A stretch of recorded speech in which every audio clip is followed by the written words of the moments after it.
귀한 찬양 감사합니다. 장로님, 권사님, 집사님이 어우러져서 귀한 조화의 찬양 불러주신 것 같습니다. 감사합니다. 저는 지난 몇 주 동안 특별히 고난 주간을 시작으로 부활주의를 말씀을 준비하면서 특별히 그리스도의 십자가에 대해서 깊이 묵상하는 시간을 많이 가졌습니다. 그 묵상 가운데 제 마음속에 깊이 깨달아졌던 것이 한 가지 있는데 오늘은 그것을 여러분과 함께 말씀으로 나누려고 합니다.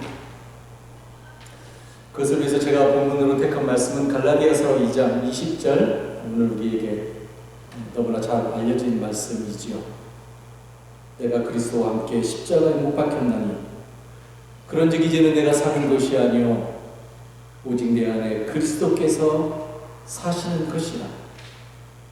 이제 내가 육체 가운데 사는 것은 나를 사랑하사 나를 위하여 자기 자신을 버리신 하나님의 아들을 믿는 믿음 안에서 사는 것이라. 갈라디아서 2장 20절입니다.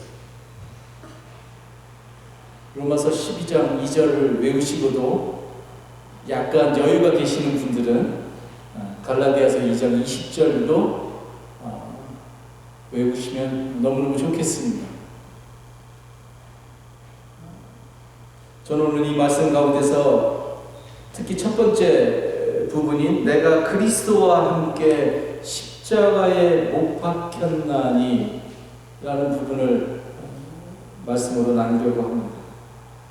지금까지 우리가 이 말씀을 아주 많이 들었죠. 그리고 가끔가다 삶에서 이 말씀을 은혜롭게 적용하면서 살아가고는 합니다.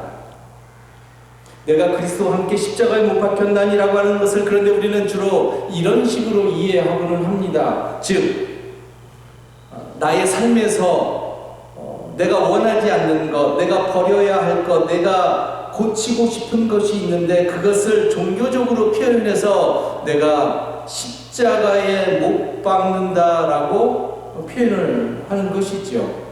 예를 들어서 나에게 욱하는 성격이 있는데 그것을 기도하는 마음으로 신앙 안에서 신앙의 훈련을 통해서 고쳐야겠다고 생각을 하는 겁니다. 우리는 그러한 것을 다른 말로 나에게 있는 이 욱하는 마음을 십자가에 못 박았다라고 말을 하는 것이죠.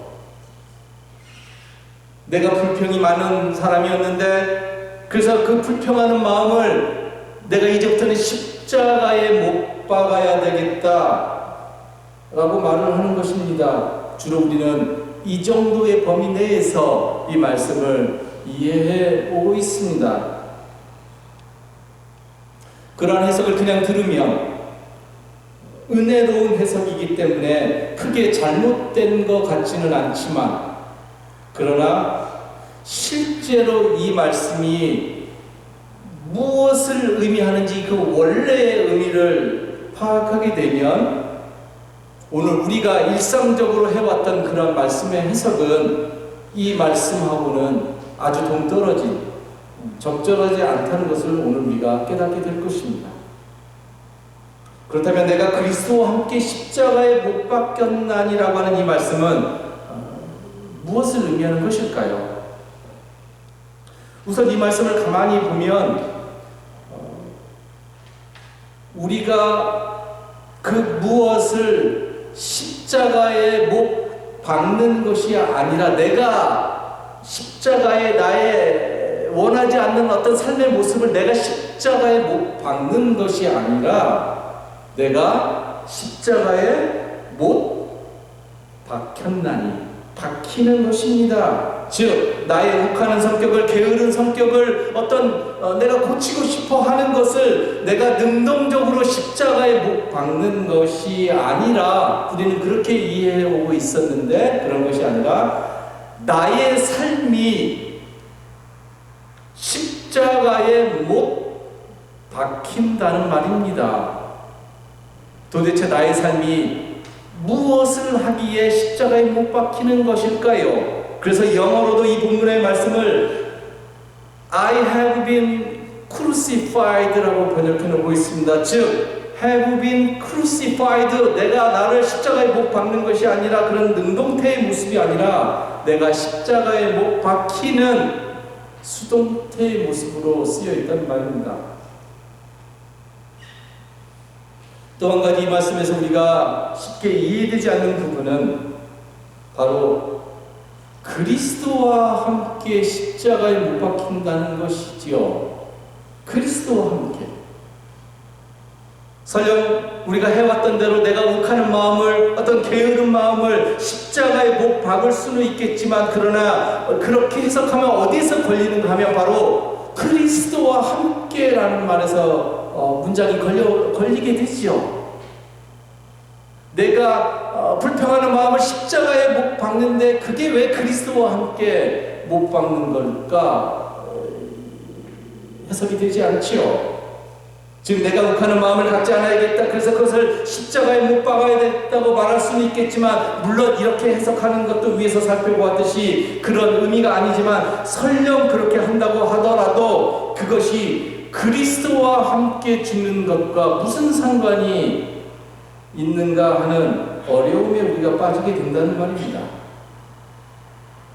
그래서 이제부터 우리는 그리스도와 함께라고 하는 말을 이해하려면 우리는 이 말씀에서 무엇보다도 결정적으로 중요한 단어인 십자가가 가지고 있는 상징성을 이해해야만 합니다. 즉 왜 예수님께서 십자가에 달리셔야 했는가라는 물음입니다. 성경에 보면 놀랍게도 그 누군가는 예수님을 계속적으로 죽이려고 하고 있습니다. 그러니까 예수님이 착한 일을 했다가 아니죠. 그죠? 지난주에 말씀드렸듯이 착한 일을 했으면 그 누군가는 예수님을 죽여서는 안 되겠죠. 상을 줘야 되겠죠. 그런데 성경을 읽어보면 그 누군가는, 이게 중요해요. 그 누군가는 예수님을 계속적으로 죽이려고 합니다. 예를 들어서 마가복음 3장에 보면 예수님께서 안식일에 회당에서 손이 마른 사람을 고쳐주신 이야기가 있습니다. 유명한 이야기죠. 그러자 바리새파 사람들은 바깥으로 나가서 곧바로 헤롯 당원들과 함께 예수를 없앨 모의를 하였다라고 성경이 전하고 있습니다. 바리새파 사람들 종교적인 지도자들이었죠. 이들이 누구랑 결탁하냐면 헤롯 사람들, 정치적인 지도자들과 결탁을 해서 예수를 죽이려고 했다는 말입니다. 예수님께서 무엇을 하셨는가 보니까 안식일에 손이 마른 사람을 고쳐주었다는 거예요. 안식일법을 어겼기 때문에 그 당시 종교 지도자들과 정치 지도자들이 힘을 합쳐서 모종의 단합을 하는데 그들이 예수님을 죽이려고 했다는 겁니다. 그것만이 아니죠. 그 이후로도 성경 여기저기에서 우리들은 예수님이 자리를 옮길 때마다 이들은 예수님을 계속적으로 죽이려고 했다는 말입니다. 왜 죽이려고 했을까요? 한마디로 말하면 예수님이 선포하는 그 하나님의 나라, 예수님의 삶의 주제지요. 하나님의 나라의 그 삶의 법칙, 삶의 질서, 혹은 삶의 내용, 혹은 삶의 정신이 그 당시의 삶의 질서와 체계를 위협했기 때문에 그럽니다. 그 당시 삶의 질서라고 하는 것을 누가 만들었느냐? 말할 것도 없죠. 제가 조금 전에 언급했던 그 바리새파 사람들과 그리고 헤롯 당원들이 만든 그 삶의 질서, 그 삶의 질서라고 하는 것이 되게 중요한데, 그것은 기득권자 중심으로 움직이는 정의롭지 못한 삶의 모습을 말하는 것입니다.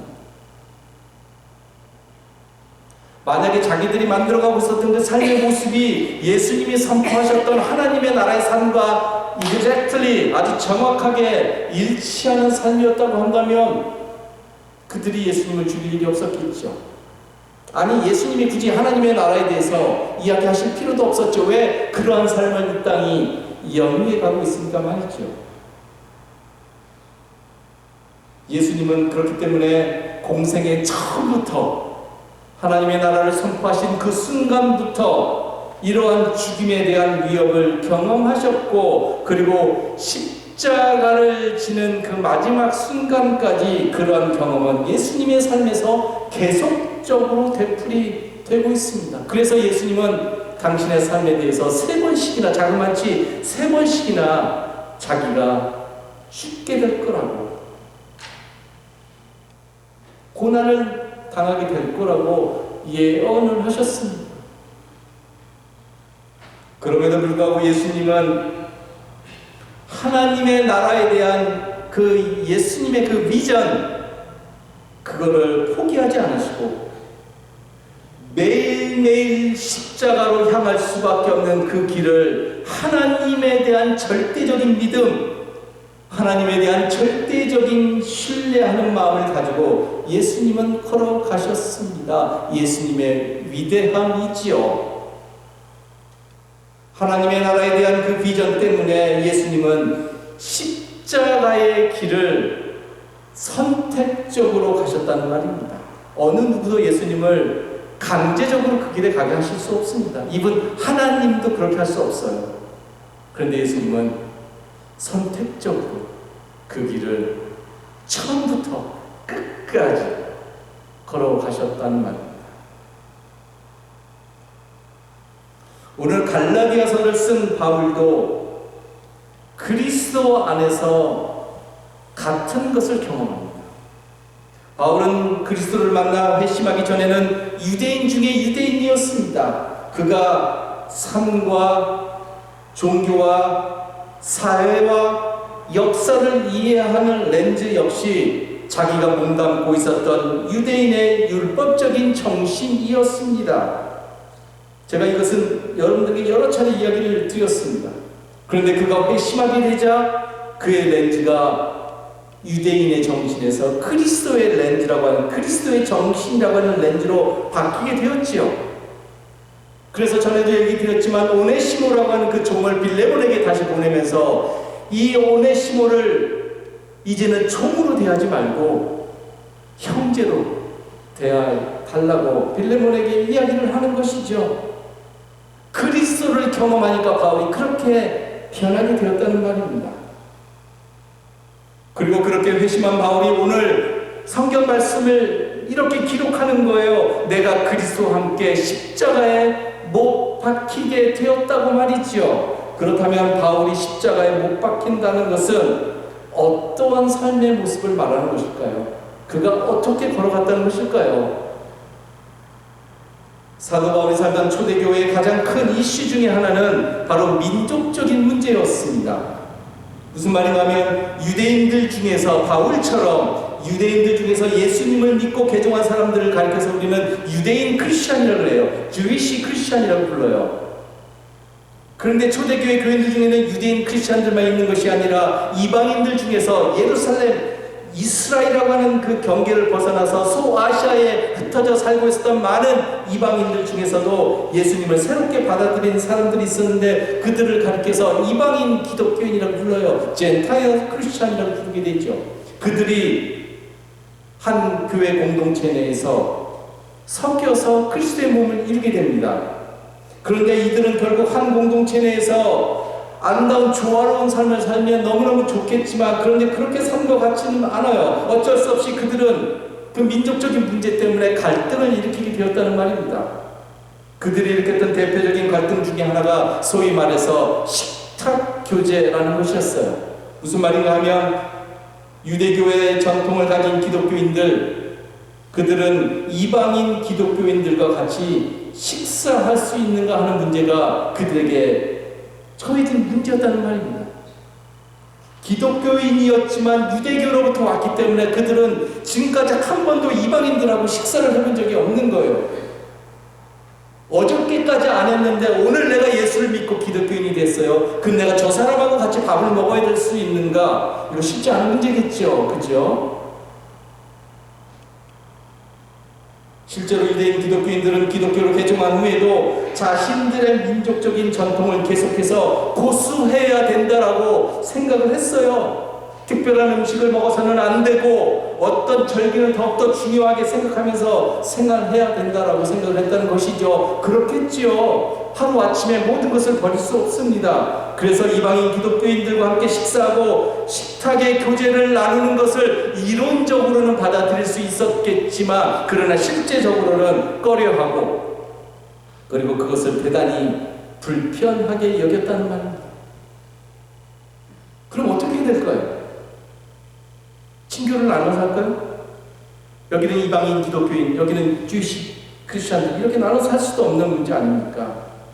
매일매일의 문제였던 것이죠. 이들은 한 번은 베드로가 이방인들과 함께 식사를 하다가 대단한 거지요.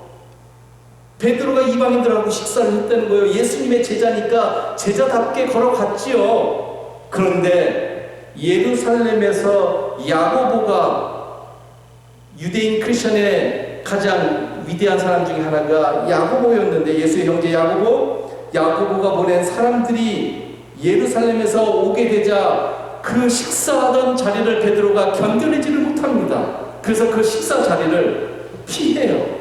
밥 먹다가 수저를 놓고 갔다는 말입니다.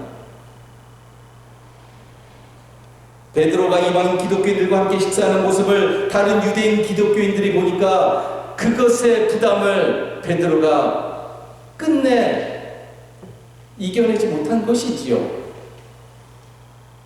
그래서 바울은 그러한 베드로의 행위를 위선적인 행위로 그리스도의 새로운 길이 아니라고 베드로를 심하게 나무란 적이 있었습니다. 공개적으로 비판했다는 말입니다. 유대인들은 이방인들하고 식사를 하지 않았는데 바울은 베드로가 예수님의 제자임에도 불구하고 그러한 의식을 결국에는 허물어뜨리지 못한 것에 대해서 아주 강하게 노골적으로 비판했던 것이지요. 바울은 바로 이러한 유대인 크리스천들이 갖고 있었던 분리와 차별적인 의식을 거부했다는 말입니다. 놀라운 거지요. 한 번도 예수님의 제자로서 예수님을 만나본 적도 없었던 바울이 다메섹 도상에서 부활하신 그리스도를 경험했다는 그 하나만의 이유로 지금까지 자기가 몸담고 왔었던 유대인의 모든 것을 배설물로 여기면서 새로운 길에 들어서서 그 길을 걸어가는 신앙인이었단 말입니다. 복음 안에서 신앙인들을 차별적으로 나누는 것은 그리스도의 죽음을 헛되이 하는 것이라고 아주 단호하게 말을 합니다. 바울은 율법의 행위로 민족적인 구별로 우리가 하나님 앞에 나아가는 것이 아니라 예수 그리스도를 믿는 예수 그리스도의 정신을 믿는 그 믿음으로 나아가야 한다고 주장을 했던 것입니다. 그래서 바울은 이방인의 삶으로 아예 들어가 버리고 맙니다. 이방인과 함께 식사를 하느냐 마느냐 갖고 어느 공동체는 스트러글을 하고 있는데 아예 바울은 이방인의 공동체로 그냥 들어가요. 그리고 나서 이방인의 사도로 생을 살다 마감합니다. 이러한 바울의 모습 속에서 누구의 모습이 보입니까? 그쵸? 예수님의 모습이 보이지 않습니까? 여러분 지난 부활주일에 했던 설교 예수님의 손과 발을 기억하십니까? 너무 심각하니까 농담을 하나 또 해야 되겠어요. 처음 들어보는 사람처럼 왜 저를 쳐다봅니까? 예수님의 손과 발을 기억하시죠? 예수님은 그 누구도 성의 문제로 민족의 문제로 예수님이 나갈 때 민족의 문제로 나아가지 않아요. 그죠? 지역의 문제로 네가 예루살렘에 살고 있냐, 사마리아에 살고 있느냐, 두로와 시돈 이방인의 지역에 살고 있느냐. 예수님이 그런 거로 사람을 만나죠.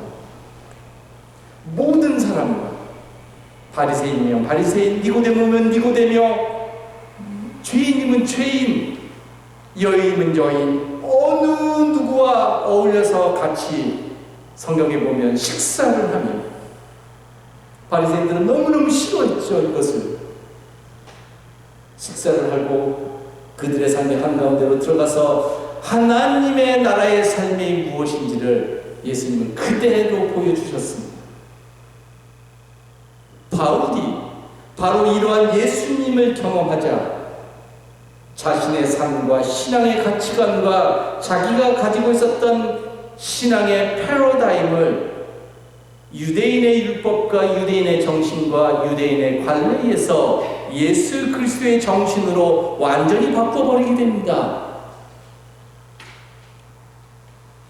그러한 바울의 삶을 유대 당국이 좋아할 리가 없지요. 바리새파 사람과 헤롯 당원들이 하나님의 나라를 선포하면서 걸어가셨던 예수님의 삶을 좋아하지 않았던 것과 똑같이 예수 그리스도라고 하는 새로운 렌즈를 가지고 이방인의 사도로 살아가고 있었던 이 바울의 삶을 유대 당국이 좋아할 리가 없지요. 그래서 성경을 통해 우리는 바울이 수도 없이 매맞고, 이분 유대인 중에 유대인이요 로마의 시민권이었던 바울도 예수 그리스도라고 하는 그 비전의 세계를 살아감에 따라서 수도 없이 고난을 당하는 것을 보게 됩니다. 그럼에도 불구하고 바울은 그리스도 안에서 발견한 새로운 삶의 모습을 포기하지 않고 우리 모두가 그리스도 안에서 새로운 피조물이라고 선포하면서 그 길을 끝까지 유배당하는 그 순간까지 신실하게 걸어갔다는 말입니다. 이것이 바로 바울이 고백하는 내가 그리스도와 함께 십자가에 못 박혔나니 라는 의미입니다. 즉 예수 그리스도를 통해서 경험한 하나님의 새로운 나라의 삶을 그가 매일매일의 삶에서 어떠한 형태로든지 간에 그가 그 삶을 살아간다는 의미입니다. 그게 십자가에 못 박혔나니라는 의미예요. 그렇다면 여러분, 중요한 것은 바울의 고백이 아니라 오늘 우리도 갈라디아서 2장 20절을 우리의 삶에서 고백하며 살아갈 수 있어야 된다는 말입니다. 여러분들의 이름을 대서, 내가 그 자리에 여러분들의 이름을 대서 내가 십자가에 못 박혔나 그리스도와 함께,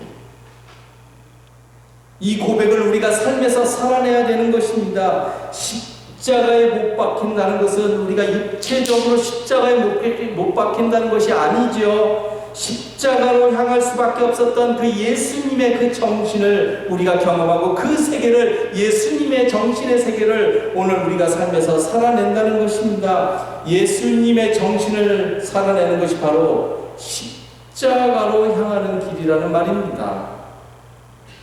그렇다면 오늘 우리는 예수님을 어떻게 경험하고 있습니까? 오늘 여러분들은 어떠한 예수님을 경험하고 계십니까? 바울은 빌립보서 2장 5절에서 너희 안에 이 마음을 품으라 곧 그리스도 예수의 마음이니라고 말합니다.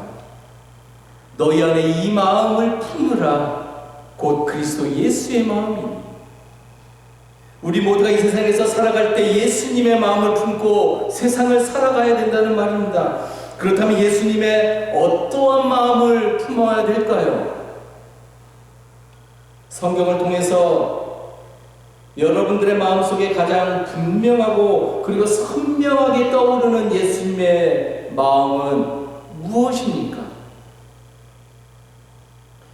예수님의 모습 가운데서 여러분들의 내면에 가장 큰 울림을 주는 이미지는 무엇입니까? 여러분들, 너희 안에 이 마음을 품으라 곧 그리스도 예수의 마음이니, 이 말씀을 들으면 여러분들의 신앙생활을 통해서, 그 많은 성경 읽기를 통해서 여러분들의 내면에서 깊은 울림을 주는 예수님의 모습은 무엇입니까? 선생님이셨지만 손수 제자들의 발을 씻겨주는 예수님의 섬김의 모습입니까? 아니면 사탄이 세상의 영광을 보여주면서 유혹했지만 하나님의 말씀에 집중하고 하나님의 말씀에만 몰입해서 사탄의 유혹을 완전하게 이기신 예수님의 모습입니까? 성과 민족과 종교라고 하는 경계를 넘어서 모든 이들을 차별 없이 대하시고 품어가셨던 예수님의 그 모습입니까? 십자가 위에서조차도 마지막 땀 한 방울, 피 한 방울을 쏟는 그 순간에서조차도 하나님의 용서를 선포하셨던 그 예수님의 그 사랑의 마음입니까? 차별받던 병자들, 인간 취급도 받지 못했던 귀신 들린 자들을 하나님이 사랑하시는 참된 인간성의 회복의 삶으로 날마다 회복시켜 가셨던 그 예수님의 진정한 치유의 모습입니까? 오병이어의 기적 등 함께 음식을 모든 사람과 허물 없이 나누는 진정한 환대가 무엇인지를 보여주셨던 그 예수님의 모습입니까? 겸손과 비폭력의 모습으로 그 시대의 폭력의 세상에 맞서서 하나님의 나라의 핵심이 무엇인지를 온몸으로 보여주셨던 그 나귀를 타신 예수님의 모습입니까? 수도 없죠. 성경을 통해서 우리는 수없이 많은 예수님의 다양한 모습, 다양한 이미지를 보게 됩니다. 이 가운데서 오늘 여러분은 어떠한 예수님의 모습을 품어가기를 원하십니까? 여러분들의 내면에 예수님 그러면 어떠한 이미지가 가장 큰 울림을 주고 있습니까? 그 울림을 느끼실 때에 그 울림은 그냥의 울림이 아니에요. 성령님이 여러분의 삶 속에서 살아서 역사하시는 울림이거든요. 그 울림을 느낄 때 여러분 자신이 각자의 삶에서 그 울림의 삶을 어떻게 살아내느냐가 대단히 중요한 거예요. 왜? 그 울림은 곧 시들어버리기 때문에 그럽니다. 그 울림은 곧 울리지 않게 될 것이거든요. 여러분의 손과 여러분의 발이 무엇을 할 때 여러분의 마음에서 울리는 그 울림이 계속해서 살아있게 될까요?